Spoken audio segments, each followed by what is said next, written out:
Ishirahamwe ry'urukino rwa volleyball mu Burundi ryaratunganije inkino z'igikombe c'umukuru w'igihugu kigira kabiri. Izo nkino zikaba zasozerewe kuri uyu wa gatandatu, igenekerezo rya gatandatu ruheshi 2020 mu ntara ya Ngozi, komine Mumba, kuri stade Urukundo.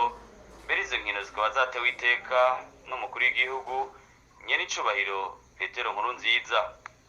Muri izo nkino z'igikombe c'umukuru w'igihugu, imigwi 11 mu bagabo nine mu bakenyezi niyo yitavye iryo higanwa.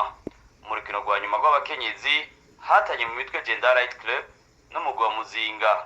Gender Light Club nabo bambaye imyambaro y'ubururu, bakaba birahiye Muzinga yambaye imyambaro itukura ku maseta 3-1.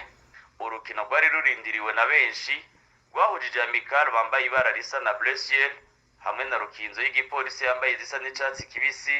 Ariko rero ntivyoroshe ku ruhande rwa Rukinzo kuko yatsinzwe amaseta 3-1 muri urwo rukino.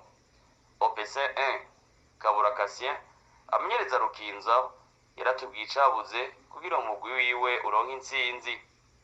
Baziri Artine nawe amenyereza Amical yarabwiye ikinyamakuru Indundi Sport ico bakoze kugira batsinde.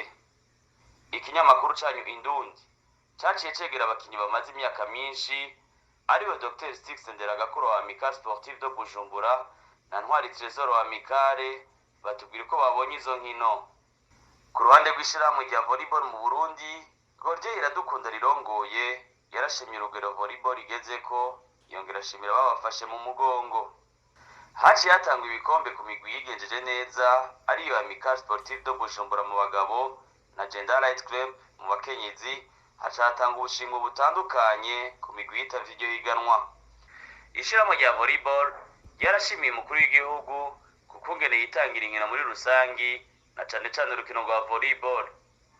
Haciye hatanga ubushimwe ku bakinyi bigenjeje neza muri izo nkino zibiri, bakaba bashimiye Iradukunda Chanel wa Gender Light Club na Irangabiye Evrard wa Amical Sportive de Bujumbura. Abo bakinyi nibo batowe nk'abaranze izo nkino. Mu kurangiza, ishirahamwe rya volleyball ryaciye rishimira abakinyi ba kera bofatirwa ko akarorero, akaba ari Dr Stix Nderagakuru wa Amical Sportive de Bujumbura. Uyo nawe akaba yiga muri 3e cycle mu gisata ca ORL mu wa kabiri, hamwe na Annette Ndayikunda asanzwe ari umuprofesere muri secondaire akinira umugwi wa Muzinga. Uyo nawe akaba amaze imyaka myinshi imbere yubakanye n'umumenyereza wa Muzinga Minani Jeremy. Arsene Bucuti kubwa Indundi Sport Ingozi.